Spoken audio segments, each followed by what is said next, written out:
Hola, bienvenidos a un nuevo vídeo del canal literario de Celia Santos. Hoy nos hemos venido de excursión hasta Cambrils, este escenario tan bonito, para entrevistar al que está siendo, o ya es, uno de los autores revelación de este 2016, Jordi Ledesma. Jordi, buenos días. Hola, y buenos gracias días. por estar con nosotros. A vosotros.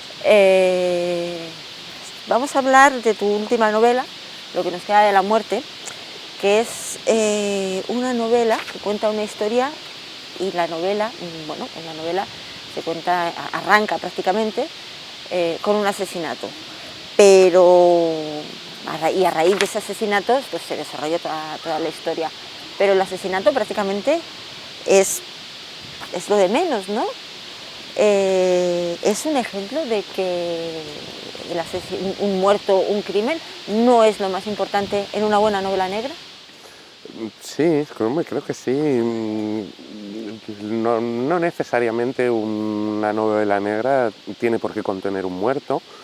Y a mí algo que me gusta hacer es desligar lo que es novela negra, estrictamente negra, de novela policíaca. Y supongo que en mis anteriores novelas también ya pasaba. Lo importante no es quién ha matado al muerto, quién ha matado o quién ha cometido el asesinato, sino los factores que lo rodean y las motivaciones que empujan a la gente que lo presencia, podríamos decir. En la novela hay droga, violencia, asesinatos, abuso de autoridad, caciquismo. Todos son elementos, bueno, que componen la novela, pero no son el eje principal de la historia. ¿Cómo consigues ese equilibrio? Creo que una de las virtudes de la novela es que todo sucede a la vez. Y supongo que me ha ayudado a eso el descargar y que sea muy coral, ¿no? Hay muchos personajes y sí que quizá la figura del comandante, Lucía, lleven más peso sobre la novela. El verdadero protagonista es el narrador, podríamos decir. Entonces a él, al estar narrado en primera persona, me da mucho juego hacer la crítica social desde el trasfondo que aguanta a los personajes, ¿no? Creo que el mundo que describe es lo que sustenta la novela. Ajá, crítica social, a eso vamos. La historia transcurre en un pueblo de la costa, que bueno, pues podría ser Cambrils, como estamos, pero podría ser cualquier otro, ¿no? ¿Crees que han cambiado demasiado deprisa estos pueblos, estas poblaciones, a lo mejor con el boom del turismo, no sé, ¿crees que hay una diferencia entre las generaciones de esta novela con las de sus padres? Sí, a ver, la novela está ambientada en los años 90, pero está escrita desde la actualidad, ¿no? Es la mirada esa desde la distancia que hace el narrador. Eh, sí, creo que toda la población está constantemente en un proceso de cambio. El que yo narro concretamente, creo que hay o quiere demostrar un ascenso social de una gente que antes tenía un estatus inferior al que tiene, y da la sensación que llegar a ese nuevo nivel o conseguir ese ascenso social no les ha hecho mirar sus orígenes o de dónde venían, ¿no? Y entonces se han convertido como en reprimidos que ahora son represores de otros, ¿no? Y creo que la novela va bastante de eso. Quiero decir, ¿estaban preparados esas generaciones, esas poblaciones? ¿Crees que no estaban preparados para para ese cambio tan brusco?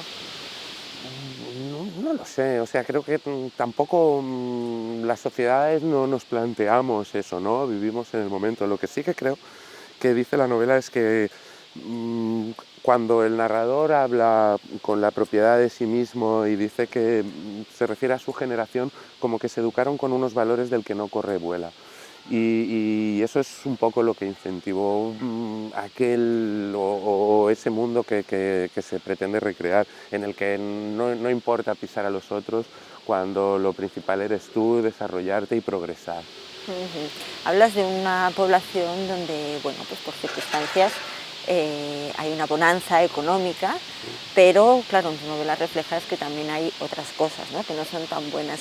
Eh, ¿Crees que cuanto más próspera es una sociedad, más secretos oscuros esconde? Sí, sí, a ver, no sería difícil analizar porque desde el punto de vista humano, todos guardamos secretos.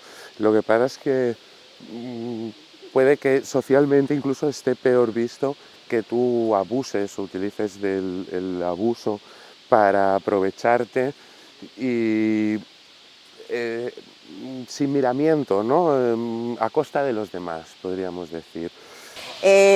Claramente estamos ante una novela generacional, ¿no? Los años 90. ¿Crees que fue los años 90 después de las Olimpiadas, la Expo de Sevilla? ¿Crees que fue el inicio, el principio del fin, el inicio de lo que estamos viviendo ahora, de esta crisis que estamos viviendo ahora? Sí, dio paso a una nueva forma de vida, sin duda, dio paso a lo que luego sería el boom inmobiliario, que también desde ese presente que la novela cuenta el pasado, también se refleja, ¿no? Y lo dice, que mucha de esa gente que prosperó acabó invirtiendo pues, en inmobiliaria y creo que fue el principio de un cambio y sobre todo, como dices, generacional. También fue cuando mi generación, que nacimos en democracia, pues asolimos pues la independencia, ¿no? Nos hicimos mayores de edad y supongo que esa libertad, la represión que no tuvimos, en cierto modo es buena como sociedad, pero creo que marcó algunas conductas. Ujú. Haces una pequeña inmersión que has comentado antes en la España profunda, en la España rural, esos orígenes de muchos que a veces tratamos de esconder. ¿Tú crees que hay un sentimiento algo vergonzante en muchos de los que prosperaron, en decir que vienen de la miseria, de algo de lo que tuvieron que huir? Hombre, depende mucho del individuo, pero bueno, es algo que dejas atrás y quería reflejar el contraste social entre lo que aquí en Cataluña llamamos los nouvinguts, que en el tiempo, ahora quizá es gente que viene desde el extranjero, pero en ese tiempo se reflejaba mucho en la figura de andaluces, murcianos, extremeños, y sí que hay unos personajes de la novela, los abuelos del Boca Chancla, que sí, que provienen de Extremadura y quería dejar latente ese sufrimiento, la andadura hasta llegar aquí y realmente, y la honestidad de esas personas que hicieron un sacrificio muy grande en busca de algo mejor, pero el sacrificio fue tremendo, por supuesto. Además, la pareja de ancianos me parecen dos personajes que son secundarios, pero me parecen muy entrañables, muy bien tratados, muy bien dibujados. Sobre todo eso, ¿no? Los orígenes, de dónde venimos cada uno de nosotros. Todo el que haya leído tu novela o el que la lea va a coincidir conmigo y con todos los lectores en que lo más destacado de tu novela son las descripciones, tanto físicas como sensitivas.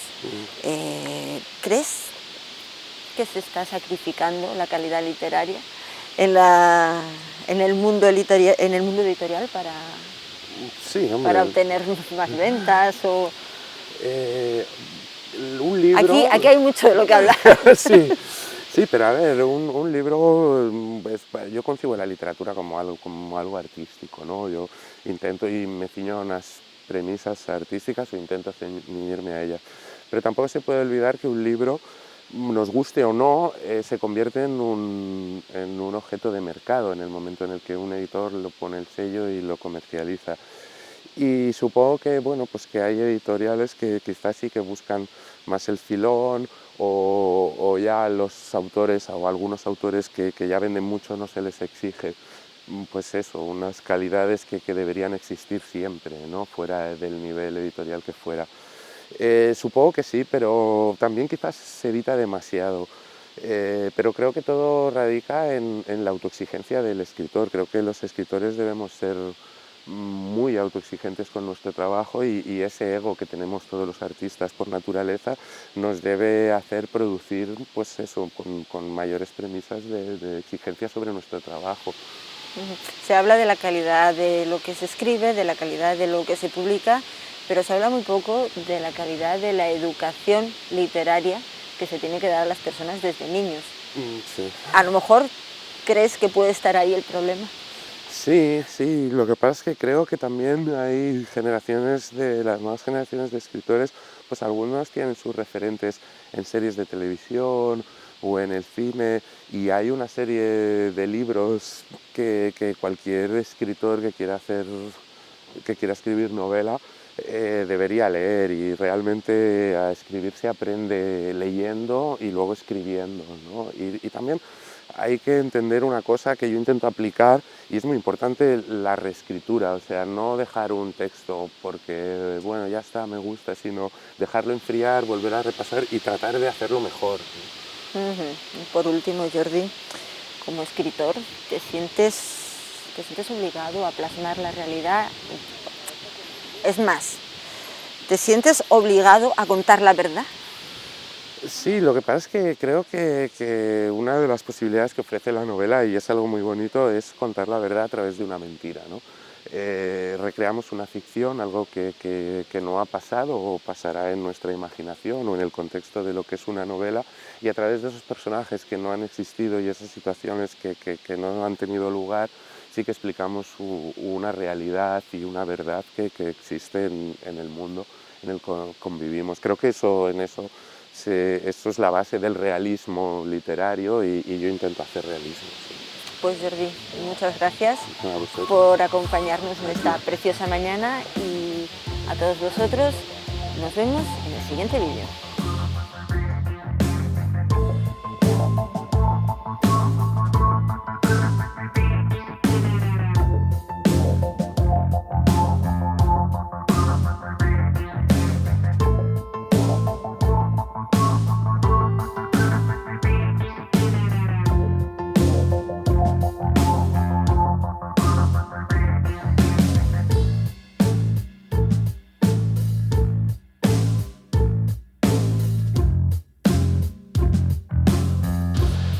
Era casi nuevo el pavimento del Paseo Lluís Companys.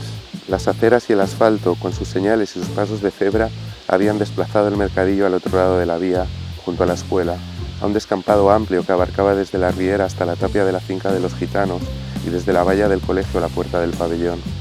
Había que pasar por debajo de los puentes del paso elevado del tren, en cuyos muros una pintada decía: «Tracy Lords es mi madre».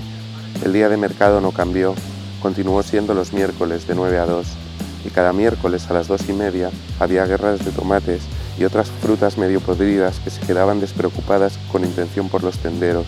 Pronto se aprobaría un proyecto para levantar el Instituto de Bachillerato y el nuevo ayuntamiento al abrazo de esa explanada que devenía en campo de batalla cada miércoles a las 2:30 de la tarde, hiciera frío o calor, fuera día de escuela o no.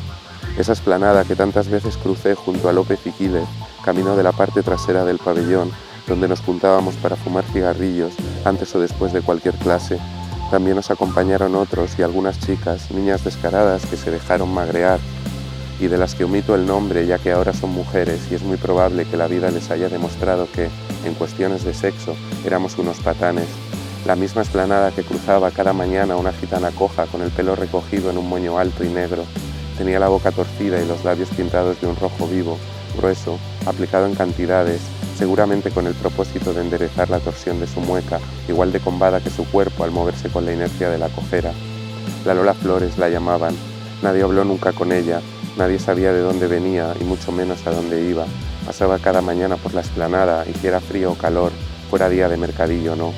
Y ya estaba allí el molino roto y ruinoso, viendo pasar ese paisaje marrón y gris, con aire de tercermundismo, y más allá de la ruina no había nada: campos de algarrobo, olivas y pineda, campos de temporada.